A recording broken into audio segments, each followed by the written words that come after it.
Gumulong na po ang oral arguments ng Korte Suprema para sa petisyon ni Senadora Grace Poe na kuwestiyon sa desisyon ng COMELEC na kanselahin ang kanyang kandidatura sa pagkapangulo. Balitang hatid ni Julius Segovia.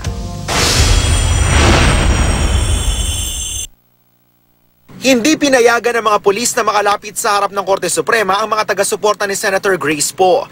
Dahil pansamantalang isinara ang kalye ng Padre Faura, napilitan na ring maglakad ang senadora papasok ng SC. Dumating din ang ina ni Poe na si Susan Roses. Sa simula ng oral arguments, muling iginiit ng abogado ni Poe na si Attorney Alex Poblador na natural-born Filipino ang senadora.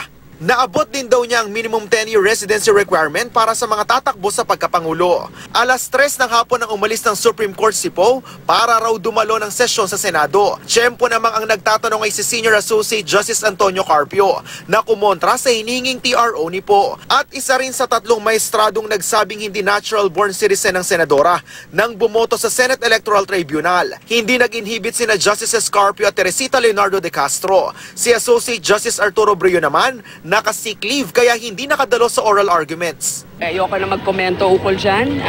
Prerogatiba nila yan. Basta kami po ay nagdarasal para sa pagiging patas ng lahat. Giit naman ni Associate Justice De Castro, hindi automatic na itinuturing na natural-born citizen ng isang foundling gaya ni Poe. Magkakaroon lang daw ng citizenship ang isang foundling kung inampo na. Tanong ni Associate Justice Mariano del Castillo, ano raw ba ang dahilan bakit isinuko ni Poe ang kanyang Filipino citizenship noong 2001 at nagpa siyang maging Amerikano? 10 taon na raw siya noong naninirahan sa Amerika at pwede naman daw na manatili na lang siyang green card holder. Ang sagot ng abogado ni Poe, noong panahong yun daw pagkatapos ng 9/11 attacks, may pagdududa sa mga foreigner na tumatangging maging American citizen kaya nahihirapan silang humanap ng trabaho.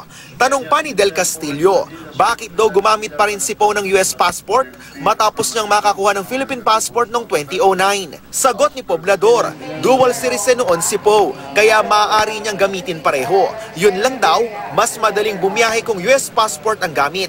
Hinimay rin ng mga maestrado ang residency ni Poe.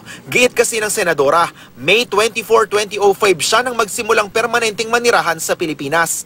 Pasok sa 10-year requirement. Taliwas ito sa inilagay niya sa kanyang Certificate of Candidacy sa pagkasenador noong 2012 na 6 years and 6 months pa lang siyang naninirahan sa bansa. Kaya kung susumahin, kapos ng 6 na buwan sa residency requirement para makatakbo sa pagkapresidente. Questionable rin daw kung bakit 2010 pa nag-renounce ng kanyang US citizenship si Poe. Gayong sinasabi niyang 2005 pa siya nakatira sa Pilipinas. Sagot ng abogado ni Poe, dual citizen naman daw ang senadora ng panahon na yon, kaya lalabas na reacquired na rin niya ang kanyang Filipino citizenship. We subjected ourselves to this process precisely because we respect the law and the legal process. Whatever the decision will be, we are ready to accept it.